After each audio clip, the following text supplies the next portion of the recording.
আসসালামু আলাইকুম। Accounting coaching centre Monirampur যশোরের পক্ষ থেকে সবাইকে স্বাগত। মহামারী করোনার প্রভাবে আজ সারা পৃথিবী নীরব, নিস্তব্ধ। ঠিক একইভাবে আমাদের বাংলাদেশে সব কিছু নীরব, নিস্তব্ধ। থেমে গেছে যারা এইচএসসি পরীক্ষার্থী, তাদের প্রস্তুতিগুলো। আজ তারা এক অনিরাপদ ভবিষ্যতের দিকে থাকবে, আতঙ্কিত, হতাশাগ্রস্ত। বন্ধুরা, কখন কবে কিভাবে তোমাদের পরীক্ষাটা হবে এখন এই মুহূর্তে আমরা কেউই জানি না। তারপরেও এই প্রভাব, এই পরিস্থিতির পরিবর্তন হলেই তোমাদের পরীক্ষা হবে। তো তোমাদের প্রস্তুতিতে যাতে কিছুটা হলেও মানসিক সাপোর্ট আসে, মানসিকভাবে হতাশা দূর হয়, তার জন্য আজকে আমাদের ভিডিও। আমি তোমাদের এইচএসসি পরীক্ষার্থীদের হিসাব বিজ্ঞান প্রথম পত্রের একটি অঙ্ক করে দেখাবো। আমার ভিডিওটা সবাই দেখলে আমি আশা করতেছি কিছুটা হলেও তাদের অঙ্কের প্রতি একটা ধারণা আসবে, এই অঙ্কটার প্রতি একটু ধারণা আসবে, এবং আমার ভিডিওটা তোমরা দেখার পরে সবাই শেয়ার করবে।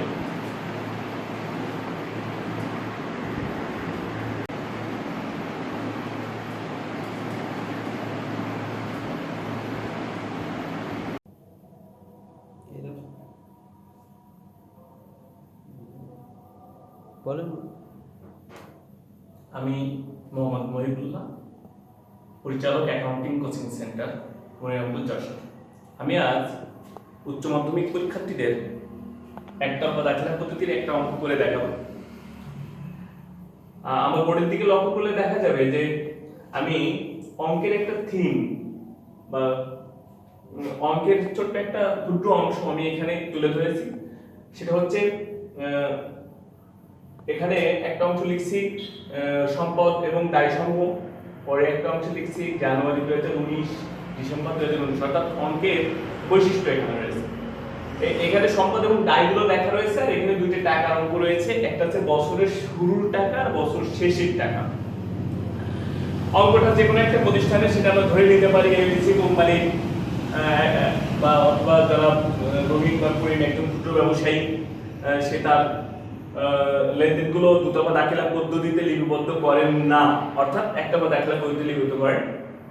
নিম্নে তার তথ্যগুলো দেওয়া হলো, আমরা তথ্যগুলো পেয়েছি। এর নিচে আরো কিছু তথ্য রয়েছে যেগুলো আমি বোর্ড ছোট বা স্বল্পতার কারণে লিখি নাই, সেই তথ্যগুলো আমি একটু তোমাদেরকে শোনাই। যেমন রয়েছে যে জনাব এবিসি বা জনাব রহিম সারা বছর প্রতি সপ্তাহে 500 টাকা নগদ উত্তোলন করেন। আমি একটু লিখি, প্রতি সপ্তাহে 500 টাকা। তাহলে এখানে ছোট্ট করে লিখে নি, প্রতি সপ্তাহে 500 টাকা নগদ উত্তোলন করেন, নগদ উত্তোলন, এটা পাইলাম।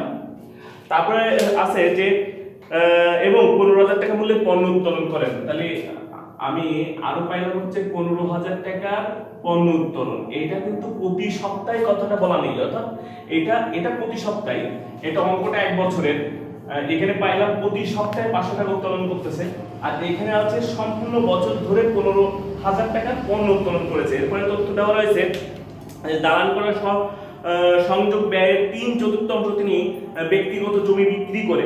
দালান কোটায় আসতে হবে, দালান কোটা লেখা রয়েছে 1 লক্ষ টাকা, আর এর পাশে লেখা রয়েছে 1,60,000 টাকা, অর্থাৎ নতুন যুক্ত হয়েছে 60,000। বছরের শুরুতে দালান কোটা ছিল 1 লক্ষ টাকা, বছরের শেষে দালান কোটা হয়েছে 1,60,000 টাকা। তাহলে নতুন দালান কোটা যুক্ত হয়েছে 60,000 টাকা। নতুন দালান কোটা কিভাবে 60,000 টাকা যুক্ত হলো? যে দালান কোটাটা ছিল ওটা রিপেয়ারিং করা হয়েছে বা ভাঙাচোরা ছিল, সেটা ঠিকঠাক করা হয়েছে বা রংচং করা হয়েছে, এজন্য 60,000 টাকা খরচ হয়েছে। এই 60,000 টাকা নতুন করে সে খরচ করছে, সেটা পেয়েছে কোথায়, কোত্থেকে নিয়েছে, সেটা এখানে লেখা রয়েছে যে দালান কোটা সংযোজন ব্যয়ের 3/4 অংশ, অর্থাৎ 4 ভাগের 3 ভাগ, 4 ভাগের 3 ভাগ ব্যক্তিগত জমি বিক্রি করে নিয়ে এসেছে। সেটা নিয়ে এসেছে কত? 2019 সালের 1 জুলাই তারিখে, 19 সালের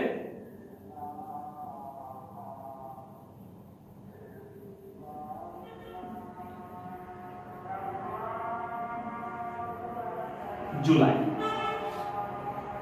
একটা তথ্য পাইলাম। এরপরে কি কি তথ্য দেওয়া রয়েছে আমরা একটু ছোট্ট করে আগে নোট করে নেব। লেখা রয়েছে যে ব্যবসায়ীর ক্যারি বাক্স থেকে 500 টাকার 3টি নোট, 500 টাকার 3টি নোট চুরি হয়ে গেছে, যা এখনো হিসাবভুক্ত হয়নি।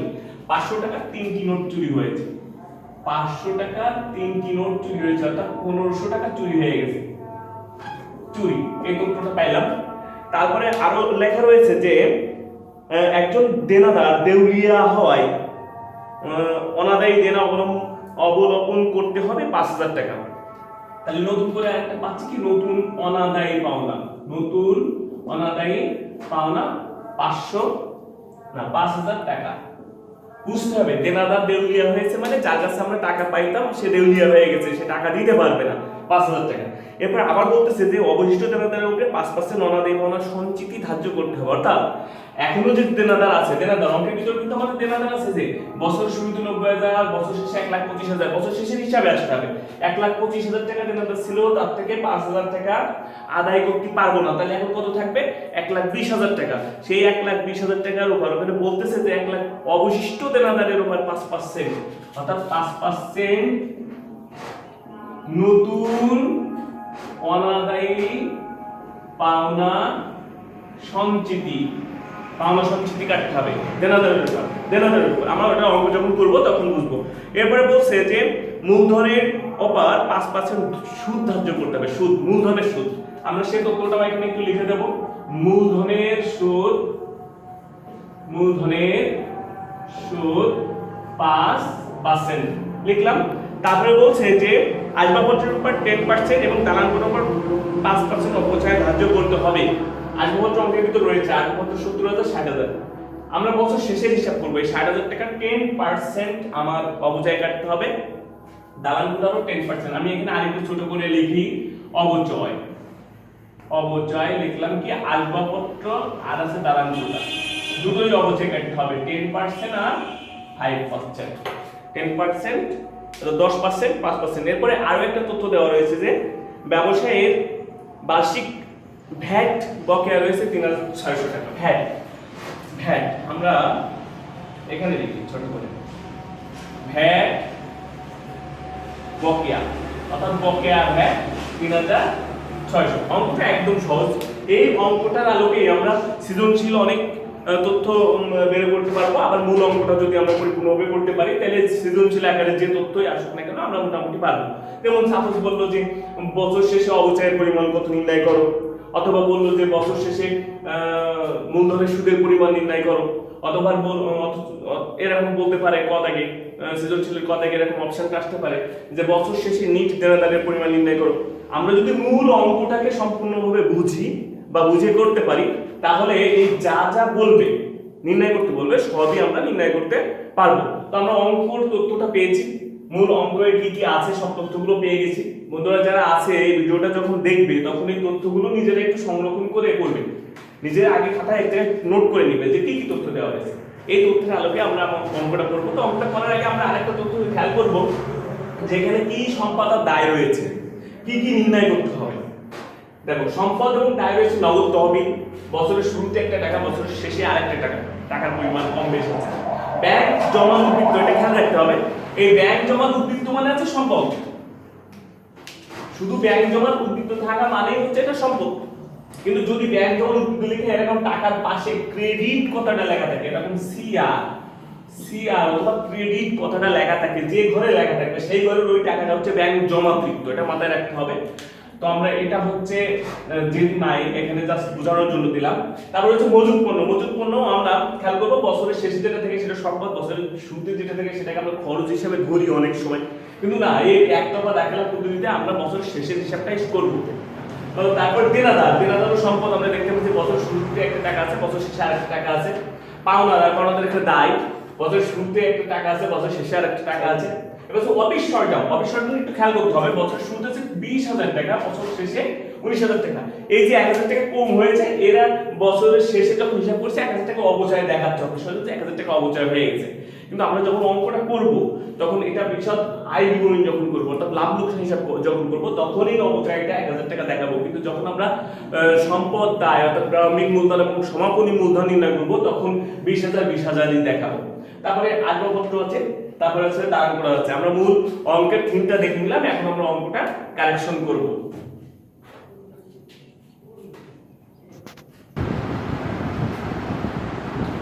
তো আমরা অঙ্কে ফিরে আসি।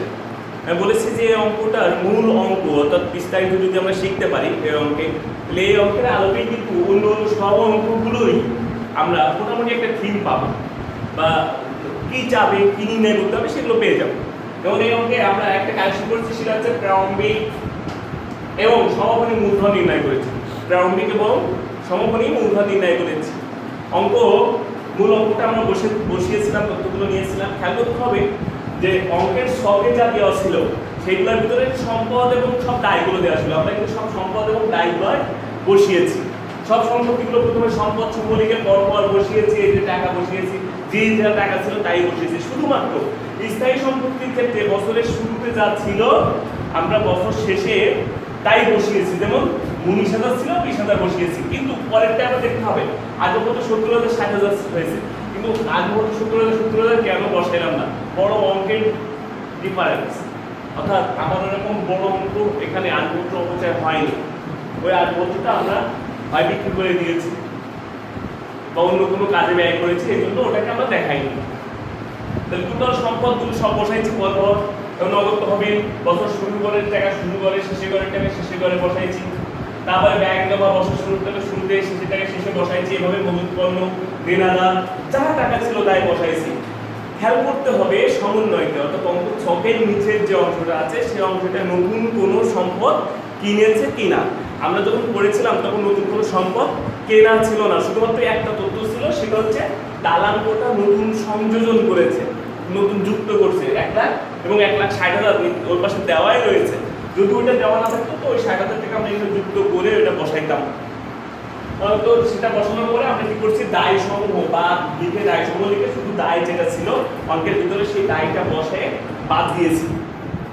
অর্থাৎ টোটাল সম্পত্তিগুলো যোগ করেছি, বছর শেষেরটা শেষের ঘরে যোগ করেছি, বছরের শুরুটা শুরুর ঘরে যোগ করেছি, করে দায় সমূহ লিখে আমরা এখন দায়টা বসে মাইনাস চিহ্ন বা ব্র্যাকেট চিহ্ন দিয়ে দায়টা থেকে বিয়োগ করেছি। যেটা আমার হয়েছে সেটাই হচ্ছে প্রারম্ভিক এবং সমাপনী মূলধন। অর্থাৎ এখানে আমি আবার একটা স্টার চিহ্ন দিয়ে লিখে দিব প্রারম্ভিক এবং সমাপনী মূলধন।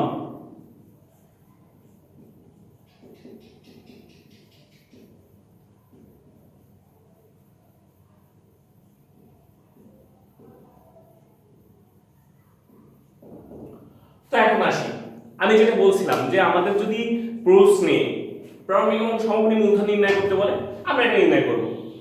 যদি আমাদের প্রশ্নে এমন বলে যে মূলধন এর সুদ নির্ণয় করো বা প্রারম্ভিক মূলধনের সুদ নির্ণয় করো, তখন কিন্তু আমাকে এই মূলধন নির্ণয় করতেই হবে। এখন আমি প্রারম্ভিক মূলধনের সুদ নির্ণয় করতে পারবো। বা আমাকে যদি বলে যে বছর শেষে মূলধনের পরিমাণ নির্ণয় করো, আমি কিন্তু বছর শেষের ঘরটা করলেই হয়ে যাবে। বা যদি বলে বছর শেষে মূলধনের সুদের পরিমাণ নির্ণয় করো, আমি বছর শেষে যে মূলধনটা পেয়েছি সেটা সুদ নির্ণয় করলে হয়ে যাবে। তো আমরা প্রারম্ভিক এবং সমাপনী মূলধন নির্ণয় করা শিখলাম। এবার আমরা ভবিষ্যৎ আয় বিবরণী অথবা লাভ লোকসান বিবরণী কিভাবে করতে হয়। আমি যে সবটা করতেছি এটা কিন্তু প্রত্যেকটা আধুনিক পদ্ধতি। এর আরো একটা পদ্ধতি বা সনাতন পদ্ধতি রয়েছে, পুরাতন পদ্ধতি রয়েছে। যদি কেউ সেটা করতে চায় করতে পারবে, তবে যেহেতু বর্তমান সব লেখাগুলো বা মাধ্যমগুলো আধুনিক পদ্ধতিতেই হচ্ছে, তো আমাদের আধুনিক পদ্ধতিটা ফলো করা উচিত। তো আমরা এখন নেক্সট আইটেম অর্থাৎ লাভ লোকসান বিবরণীতে যাব। এটা তো শুরু করেন না, দেয়া না, এটা দেয়া আছে।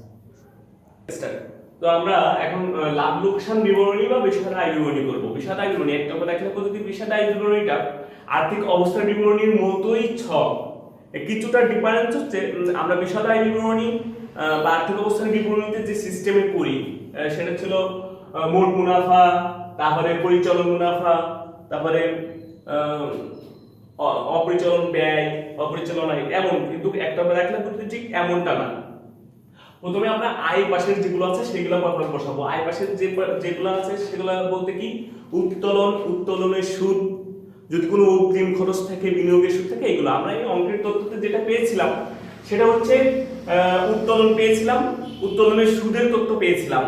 যে উত্তোলন পেয়েছিলাম, উত্তোলনের কোনো সুদ ছিল না।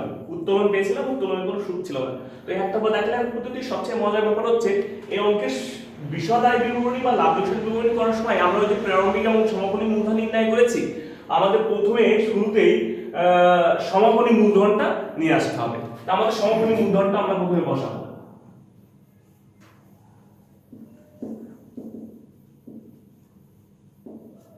সমাপনী মূলধন কত হয়েছিল? 5,56,000।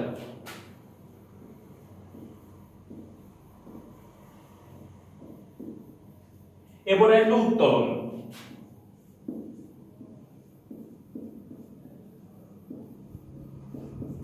উত্তোলন লিখে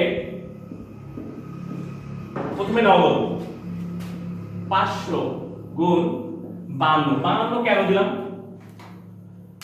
আমাদের তথ্য ছিল যে প্রতি সপ্তাহে 500 টাকা করে উত্তোলন করেছে, প্রতি সপ্তাহে 500 টাকা করে উত্তোলন করেছে। এই জন্য আমরা 500 গুণ 52 দিয়েছি, কারণ 52 সপ্তাহে এক বছর, এক বছরে 52টা সপ্তাহ থাকে। তাহলে 500 গুণ 52 গুণ করলে হবে 26,000। এছাড়াও পণ্য উত্তোলন করেছিল, তাহলে এখন লিখবো পণ্য উত্তোলন করেছিল 15,000 টাকা, তাহলে এর সাথে বসাবো 15,000। এই দুটো যোগ করব, 26 আর 15 41,000 টাকা আমরা বসাবো। কোথায় বসাবো? এখানে না, এখানে বসাইতাম যদি আমাদের অন্য কোনো তথ্য থাকতো। অন্য কোনো তথ্য বলতে বিনিয়োগের সুদ, উত্তোলনের সুদ এগুলো যদি থাকতো তাহলে এখানে বসাতাম, এরপর সেই বিনিয়োগের সুদ, উত্তোলনের সুদ সবগুলো বসায় ওই পাশে নিয়ে যেতাম। যেহেতু এখানে নাই, তাই আমরা এটাকে সম্পূর্ণ ওই পাশে নিতে পারি, অথবা এই টাকাটাকে আমরা এখানে বসাতে পারি। 56,000 এটাকে আমরা এখানে বসাতে পারি, 41,000। এখন এই দুটো যোগ করে ওই পাশে নিয়ে যেতে পারি। এই দুটো যোগ করে ওই পাশে নিয়ে গেলে 5,02,000 টাকা। 56,000 41,000 যোগ করলে কত হয়?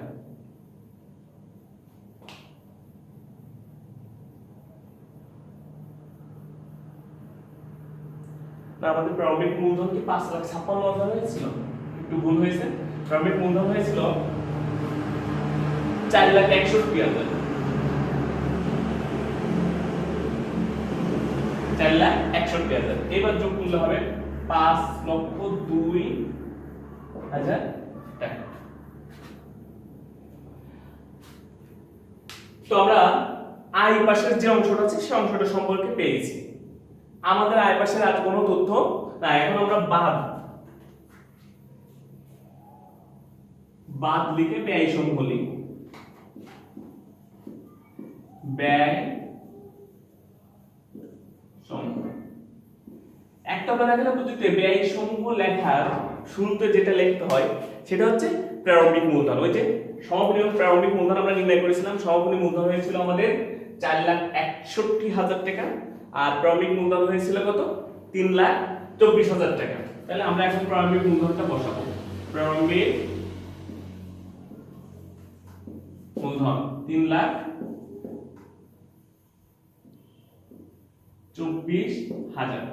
মাঝখানে যে ঘরটা আছে সেটাই বসাইছি, কারণ এই প্রারম্ভিক মূলধনের সাথে এখানে কোনো কাজ নাই, এই জন্য। যদি কাজ থাকতো আমরা প্রথম করে বসাইতাম।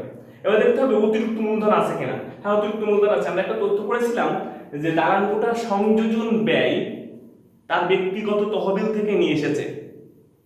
তার ব্যক্তিগত তহবিল বলতে ব্যক্তিগত জমি বিক্রি করে নিয়ে এসেছে। সেটা কত টাকা ছিল একটু খেয়াল করবো, 60,000 টাকা ছিল। এই 60,000 টাকার কত অংশ? 3/4, অর্থাৎ 4 ভাগে 3 ভাগ। 60,000 টাকা যদি আমি 4 দিয়ে ভাগ দিই, এক ভাগে পড়বে 15,000। 3 দিয়ে গুণ করলে 3 15 45,000। অর্থাৎ অতিরিক্ত মূলধনের পরিমাণ কত? তাহলে আমাদের অতিরিক্ত মূলধন 45,000 টাকা। অতিরিক্ত মূলধন 45,000 টাকা। ওই প্রারম্ভিক মূলধন গেল, অতিরিক্ত মূলধন গেল। এরপরে আর যে যে ব্যয়গুলো আছে সেগুলো আমরা এক করে বসাবো। যেমন আমরা দেখেছিলাম ক্যাশ বাক্স থেকে 500 টাকার নোট চুরি হয়ে গিয়েছিল 3টা। তাহলে বিবিধ ক্ষতি, ওটা ছিল কি? বিবিধ ক্ষতি, অপ্রত্যাশিত ক্ষতি। কত ছিল? 500 গুণ 3 1500 টাকা। অপ্রত্যাশিত ক্ষতি ছিল 1500 টাকা। আর কি কি ছিল ব্যয় সমূহের ভিতরে? আয় ব্যয়, ব্যয়তে কি কি যায় সেগুলো আমাদেরকে একটু মেমোরিতে আনতে হবে। একতরফা দাখিলা পদ্ধতিতে ব্যয় সমূহের ভিতরে বা বাদ ব্যয় সমূহের ভিতরে প্রথম যাবে প্রারম্ভিক মূলধন, তারপরে অতিরিক্ত মূলধন, তারপরে অন্য ব্যয়গুলো যাবে বা বকেয়া ব্যয়গুলো যাবে। যেমন বকেয়া ব্যয় একটা ছিল বকেয়া ভ্যাট 3600 টাকা ছিল, বকেয়া ভ্যাট 3600 টাকা ছিল। আর কি অবচয়গুলো যাবে, অবচয় সমূহ, অবচয় কি কি দেব আমাদের একটু খেয়াল করতে হবে। অফিস সরঞ্জামেই 1000 টাকা অবচয় দেখানো হয়েছিল, অঙ্কের মধ্যেই দেখিয়ে দিয়েছিল ওটা। তাহলে প্রথমে লিখবো অফিস সরঞ্জাম, অফিস সরঞ্জাম 1000 টাকা। তারপরে ছিল আসবাবপত্র 10%, অর্থাৎ 10% অবচয় আসবাবপত্র।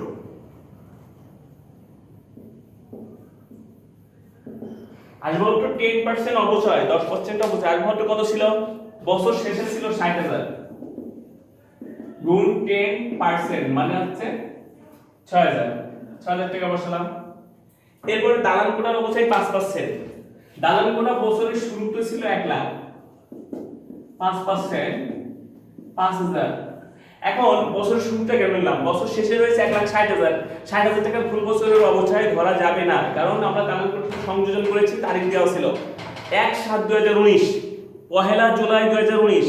তাই আমাদের 1 জুলাই থেকে অবচয় ধরতে হবে। অর্থাৎ ওই 60,000 টাকার আমরা যখন অবচয় কাটবো 5% কাটলে 60,000 টাকা 5% 3000, সেই 3000 টাকার অর্ধেক নিতে হবে। তাহলে ভাগ 2। কেন অর্ধেক? জুলাই মাস থেকে ডিসেম্বর মাস পর্যন্ত হিসাব করলে 6 মাস আসে, তাহলে 1500।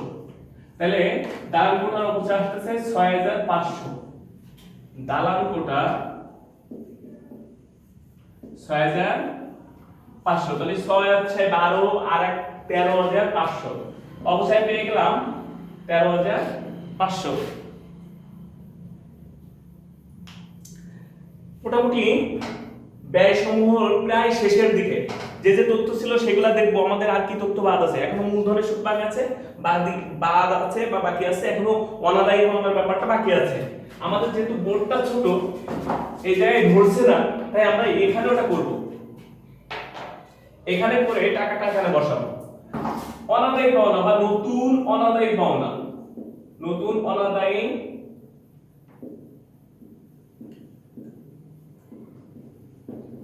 অনাদায়ী পাওনা কত ছিল? 5000 টাকা। বলা ছিল যে নতুন অনাদায়ী পাওনা 5000 টাকা।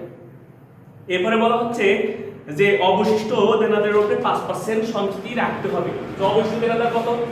দেনাদার ছিল আমাদের কত? বছর শেষে 1,25,000, 1,25,000। তার থেকে যদি 5000 আমি বাদ দিই, থাকবে কত? 1,20,000। এই 1,20,000 এর উপর 5% যদি কাটি তাহলে হবে 6000। তো 6000 আমি এখানে লিখব নতুন যোগ ব্র্যাকেট দিয়ে নতুন অনাদায়ী পাওনা সঞ্চিতি 6000। তাহলে কত আসছে? 11000। 6 5 11000। আমরা সেই 11000 টাকা এখানে লিখব।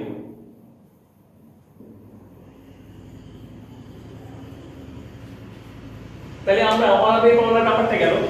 আর একটা ব্যয় বাকি আছে তথ্যগুলোর মধ্যে, সেটা হচ্ছে মূলধনের সুদ। বলা হচ্ছে যে মূলধনের উপর 5% সুদ কাটতে হবে। এখন মূলধন কিন্তু আমাদের দুটো, একটা হচ্ছে 3,24,000, একটা হচ্ছে 45,000। ওখানে বলা নাই যে শুধু প্রারম্ভিক মূলধনের সুদ কাটতে হবে। যেহেতু বলা হচ্ছে মূলধনের উপর সুদ কাটতে হবে, সেহেতু আমাদের দুইটা মূলধনের উপরেই সুদ কাটতে হবে, প্রারম্ভিকটারও কাটতে হবে, অতিরিক্ত মূলধনেরটা কাটতে হবে। মজার ব্যাপার হচ্ছে প্রারম্ভিকটা কেটে সম্পূর্ণ বছরে নিব, কিন্তু অতিরিক্ত মূলধনের সুদ কেটে আমরা সম্পূর্ণ বছরে নিব না, নিব হাফ বা অর্ধেক বছরের। কেন? ওই অতিরিক্ত মূলধনটা আমরা নিয়ে এসেছিলাম বছরের মাঝামাঝি সময় বা অর্ধেক বছরে। তাহলে আমরা এখন মূলধনের সুদ বের করব। প্রারম্ভিক মূলধন ছিল 3,24,000, এর 5% যদি কাটি, 3,24,000 এর 5% কাটলে হচ্ছে 20,000 এর 5% 1,000, 4,000 এর হচ্ছে 200। তাহলে 1,200 15 16,200, 16,200। আর অতিরিক্ত মূলধন হচ্ছে 45,000। এই 45,000 এর 5% কাটলে হবে 45,000 এর 5% কাটলে হবে 22 2250 2250 ভাগ 2 অর্ধেক। তাইলে হবে হচ্ছে 1125 1125 একসাথে যোগ করলে হবে 17,325 17,325। তাহলে লিখলাম 17,325। এটা কি মূলধনের সুদ, মূলধনের সুদ, মূলধনের সুদ। আমরা মূলধনের সুদ লিখলাম। আমাদের ব্যয়তে যাবে বা যায় এমন আর কিছুই অঙ্কের মধ্যে নাই। অঙ্কে ব্যয়তে যা যা যাইতো সবই আমরা পেয়ে গেছি। আমরা এখন এগুলা যোগ করব, এগুলা যোগ করে এই পাশে নিয়ে যাব। যে এটা থেকে এটা বিয়োগ করব বা বাদ দিব, ক্যালকুলেটরে বাদ দিলে যেটা থাকবে সেটা হচ্ছে আমার লাভ। যদি নিচেরটা বড় হয় উপরেরটার থেকে তাহলে হবে ক্ষতি। তো আমরা এটা যোগ করি, 3,24,000 আর আছে 45 69 আছে 70 আর এর আছে 4 74,100 74 আর এখানে আছে 17 আর 13 30। তাহলে হচ্ছে 74 আর 30 4,04,000 4,04,000 আর 11,000। তাহলে 15,000 500 600 300 925 4,15,925 4,15,925। কি করব? এটা থেকে এটা বাদ দিব, বাদ দিলে যেটা থাকবে সেটা হচ্ছে 86,075 86,075। এটা হচ্ছে নিট লাভ, নিট লাভ, নিট ইনকাম, নিট প্রফিট। আমরা পেয়ে গেলাম, নিট লাভ পেয়ে গেলাম এই অঙ্কের। এখন আমি যেটা বলেছিলাম যে যদি আমরা মূল অঙ্কটা শিখতে পারি তাহলে সৃজনশীলে ক দাগে খ দাগে যে আইটেমই বলুক আমরা নির্ণয় করতে পারবো। যেমন বলেছিলাম যে যদি বলে মূলধনের সুদ নির্ণয় করো, আমরা কিন্তু মূলধনের সুদ পেয়ে গেছি এখানে কত 17,325। এই যে 17,325 এই জিনিসটাই করে দেখাতে হবে ক দাগে। যদি বলতো বছর শেষে দেনাদারি পরিমাণ নির্ণয় করো, দেনাদারি কত ছিল 1,25,000, পরপর এই দুইটা বাদ দিতে হবে, দিলে যেটা থাকবে বছর শেষে নিট দেনাদারি পরিমাণ। যদি বলে বছর শেষে দালান কোটার পরিমাণ নির্ণয় করো, আমার দালান কোটা কত ছিল 1,60,000, বছর শেষে শুধু অবশ্যই বাদ দিতে হবে। অবশ্যই দালান কোটার কত ছিল 6,500। ওই ওয়ার্কিংটা করে দেখাতে হবে, এই আছে ডিফারেন্স। যখনই আমরা মূল অঙ্কটা সম্পূর্ণ পরিপূর্ণভাবে শিখতে পারবো তখন সৃজনশীলটা কোনো ব্যাপার না, ওই কদা খদা যেভাবে আসবে আমরা করতে পারবো। তো আমরা বিশাল আয় বিবরণী শিখলাম বা লাভ লোকসান বিবরণী শিখলাম। এরপরে আমরা শিখবো হচ্ছে আর্থিক অবস্থার বিবরণী।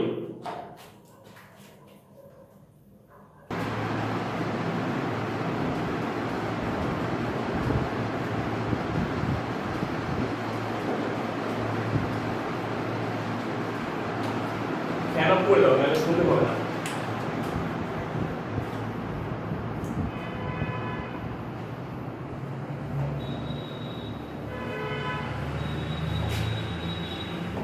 ভিডিও দেখতে কারোর সমস্যা হলে আমাদের একটু জানান।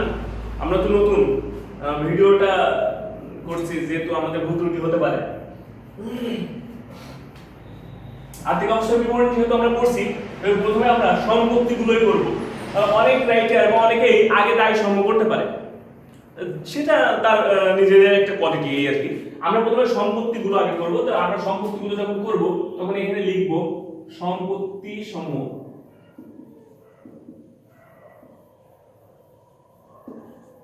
এখানে থাকবে বিবরণ,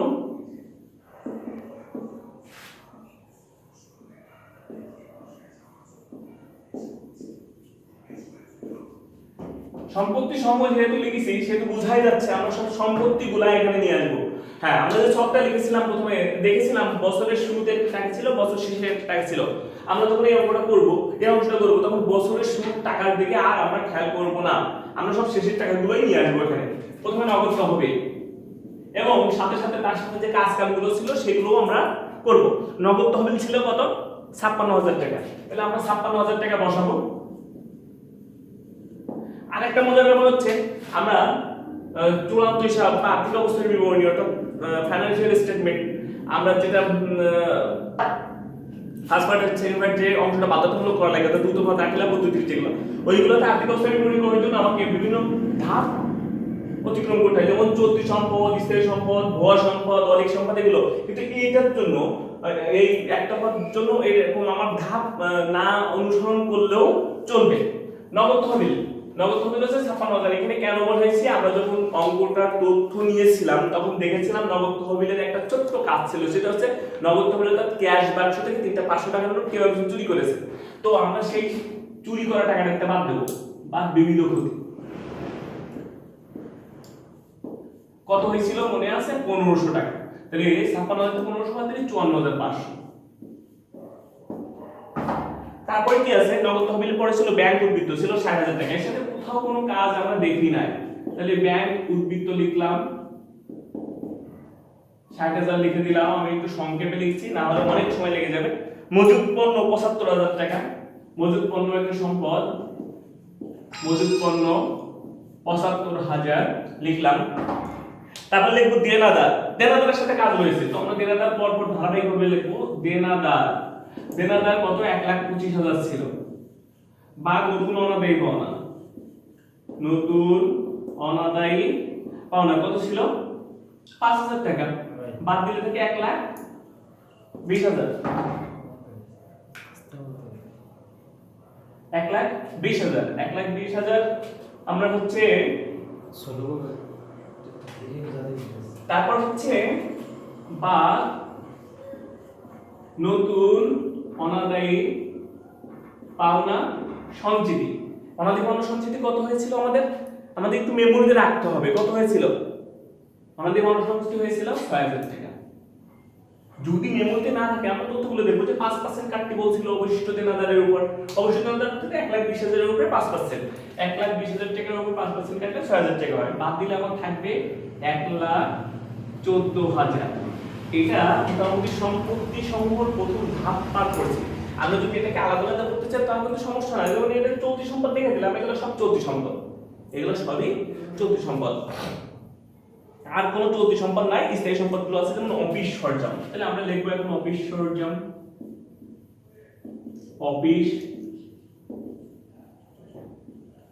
অফিস সরঞ্জাম কত ছিল? 20,000। এর থেকে বাদ যাবে 1,000 টাকা, বাদ অবচয় 1,000, 19,000। আমাদের বছর শেষে কিন্তু 19,000ই ছিল, কিন্তু আমাদের এটা দেখাই দিতে হবে। আসবাবপত্র,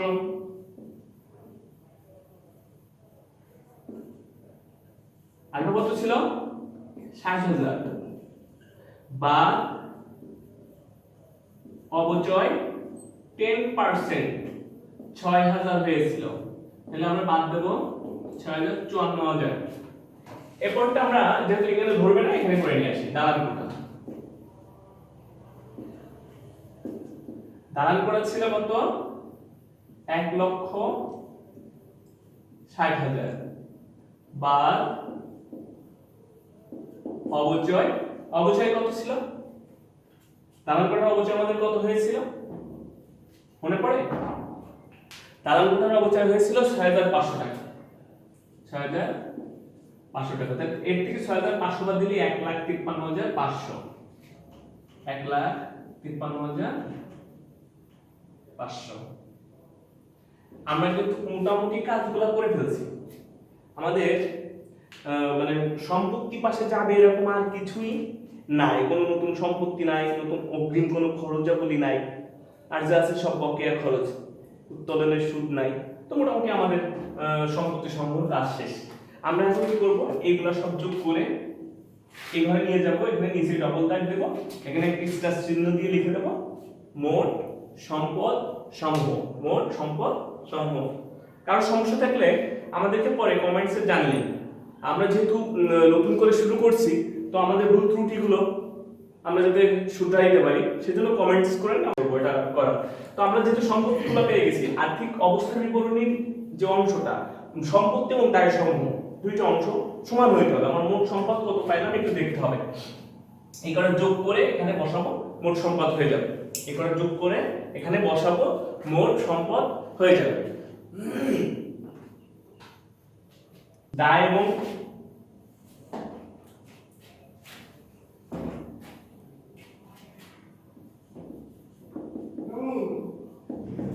মালিকানা সত্ত্ব।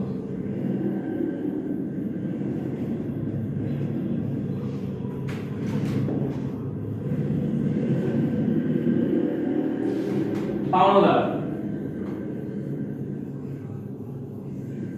এর সাথে কোনো কাজ ছিল না, তো পাওনাদারটা আমরা সরাসরি শেড ঘরেই বসাই দেব। পাওনাদার বছর শেষে আমাদের কত টাকা ছিল? পাওনাদার বছর শেষে ছিল 95,000 টাকা। 95,000। আর কোনো দায় আছে? আছে, সরি আমাদের ভুল হয়েছে, আমরা এখানে বসাবো 95,000। এরপরে আমরা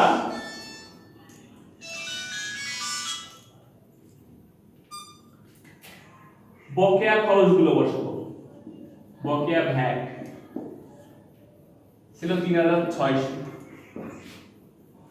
আর সাধারণত কোনো বকেয়া খরচও ছিল না, আমরা দুইটি একসাথে যোগ করলে 98,600।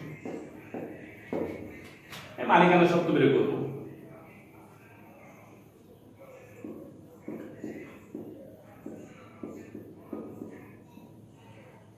মূলধন, এই মূলধন যখন লিখবো তখন দুটো মূলধন কিন্তু আমরা পেয়েছিলাম, একটা প্রারম্ভিক একটা সমাপনী। তো আমরা সমাপনী মূলধনটা এখন আর লিখব না, কারণ আমরা সব সমাপনী তার কাজ কিন্তু করে ফেলছি। এজন্য আমরা এখানে নিয়ে আসবো প্রারম্ভিক মূলধনটা। প্রারম্ভিক মূলধনটা কত ছিল? 3,24,000। তাহলে বসাইলাম 3,24,000। এর সাথে কি করব? যোগ অতিরিক্ত মূলধন। অতিরিক্ত মূলধন কত হয়েছিল? 45,000। তাহলে আমরা এখন যোগ করে এই পাশে বসাবো 9 6 3 3,69,000 মূলধন পাইলাম। বাদ উত্তোলন। উত্তোলন কত হয়েছিল আমাদের কি মনে আছে? উত্তোলন হয়েছিল 41,000 টাকা। সেই 41,000 টাকা এখন আমরা বিয়োগ করব। 41,000 টাকা বিয়োগ করে এখানেই বসাবো 8 2 3। মূলধনের সাথে আর কি কাজ আছে? মূলধন ছিল, অতিরিক্ত মূলধন ছিল, উত্তোলন ছিল, মূলধনের সুদ ছিল।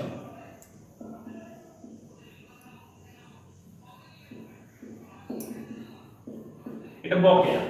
সমনতি যেটা থাকে সেটা দুই জায়গায় কাজ হয়। বকেয়া, বকেয়া মূলধনের সুদ ছিল 17,325।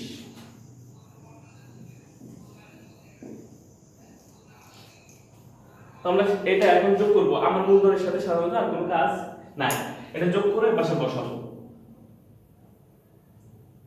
3 2 5 8 7 15 5 হাতে 1 2 2 4 3। এখন আমরা এই দুটো যোগ করব। এই দুটো যোগ করে নিচে এরকম ঠিক দুইটা দাগ টেনে দেব। অর্থাৎ আমার মূলধন এবং মানে দায় এবং মালিকানা সত্ত্ব নির্ণয় হয়ে গেছে। আমরা টোটালি মোটামুটি একটা একতরফা দাখিলা পদ্ধতির প্রথম থেকে শেষ পর্যন্ত সম্পূর্ণ অংশটাই গণনার চেষ্টা করলাম। এর আলোকে মাঝে মাঝে আমি কিছুটা আলোচনা করেছি যে একটা অঙ্ক যদি পরিপূর্ণভাবে আমরা পারি তাহলে আমরা সৃজনশীলের যে অংশটা নির্ণয় করতে বলবে সেটাও পারবো। যেমন সৃজনশীলের ক দাগের অপশনে যদি থাকে মূলধনের সুদ নির্ণয় করো, আমরা মূলধনের সুদ নির্ণয় করতে পারবো। সৃজনশীলের অপশনে যদি বলে বছর শেষে স্থায়ী সম্পদের পরিমাণ কত নির্ণয় করতে পারবো, আমরা নির্ণয় করতে পারবো। কারণ এটা কিন্তু স্থায়ী সম্পত্তি, সব সম্পত্তি স্থায়ী সম্পত্তির যে কয়টা ছিল এই তিনটা একসাথে যোগ করে যদি আমরা তিনটার অবচয় বাদ দিয়ে দিই তাহলে আমরা স্থায়ী সম্পত্তি পেয়ে যাব। বছর শেষে যদি বলে নিট দেনাদারের পরিমাণ নির্ণয় করো, আমরা সেটাও নির্ণয় করতে পারবো। তো আমরা মোটামুটি পরিপূর্ণ একটা একতরফা দাখিলা পদ্ধতির অঙ্ক করানোর চেষ্টা করেছি। আমরা শুরু করেছিলাম 7:30টার একটু পরে। আমরা এখন প্রায় 9টা বেজে গেছে একটা ক্লাস নেওয়ার জন্য। আমরা 9টার পরে চেষ্টা করব অন্য আরো একটা ক্লাস দেওয়ার জন্য।